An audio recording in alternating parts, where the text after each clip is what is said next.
Critical metals are extremely important for the energy transition because a low carbon economy will require a lot of metals, a huge quantity of metals. Let me give you two examples. The first one, the power sector.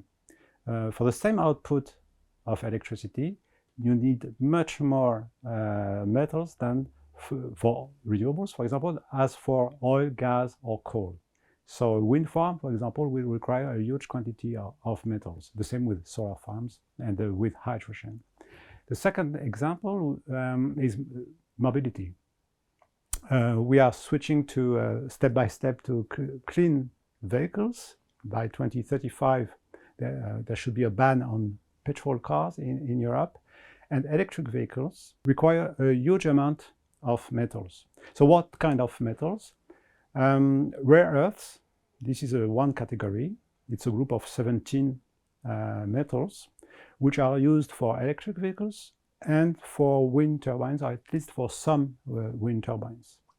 Metals such as nickel, lithium, copper, cobalt are sometimes also part of the list of so-called critical metals, and they are very much needed for batteries.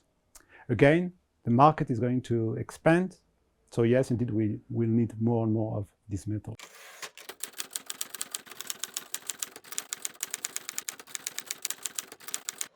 We have, of course, geopolitical tensions, but there are some other risks, social risks, for example.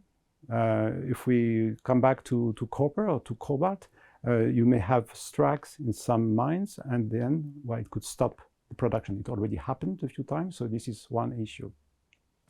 What we are noticing also is that more and more countries are willing to reap all the benefits of their resources. How to do it? First, by nationalizing your mining sector. It's what is taking place in Chile, for example.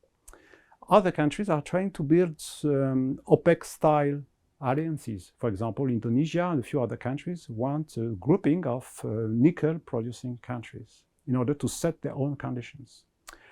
Other countries are asking the investors to invest along the whole value chain, because they want investors not only to extract the metals, but also to invest in the economy, for example, to set up factories to produce batteries. So we are witnessing different risks.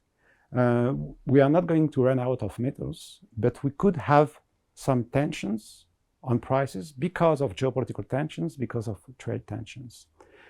So the idea that whenever demand escalates, the sector will always expand its output should not be taken for granted.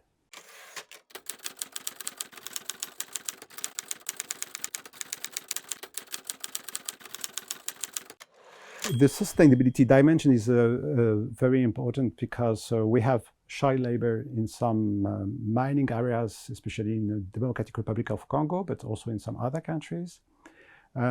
Mining has a huge impact on the environment. Not only mining, by the way, but also processing has a huge impact on the environment. You could also mention some other issues, for example, water scarcity. We were talking about Latin America, and water stress is a key issue in these countries, and is going to be aggravated by the extraction of lithium and of other metals. So yes, indeed, sustainability is a key concern.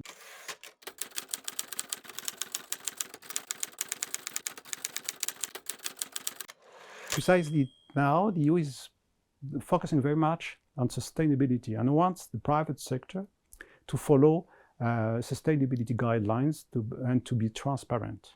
How to do it? First, to focus on recycling. The metals you recycle, by definition, can be reused, so that means that you will have to import much less. So the idea is to have 15% of metals coming from the recycling by 2030. It's quite ambitious because, yes, you can recycle some metals. For example, nickel is very easy to recycle. 1/3 of nickel currently is being recycled. Copper is also very easy to recycle. But for other metals, such as lithium, for example, it's much more difficult. So to reach this level of 15% will be challenging. The other option is to invest in mining in Europe. If you don't want child labor, if you don't want to affect biodiversity elsewhere, well, you invest at home and you open new mines. But as you can imagine, well, the acceptance of local communities should not be taken for granted, because there will be some protests for sure.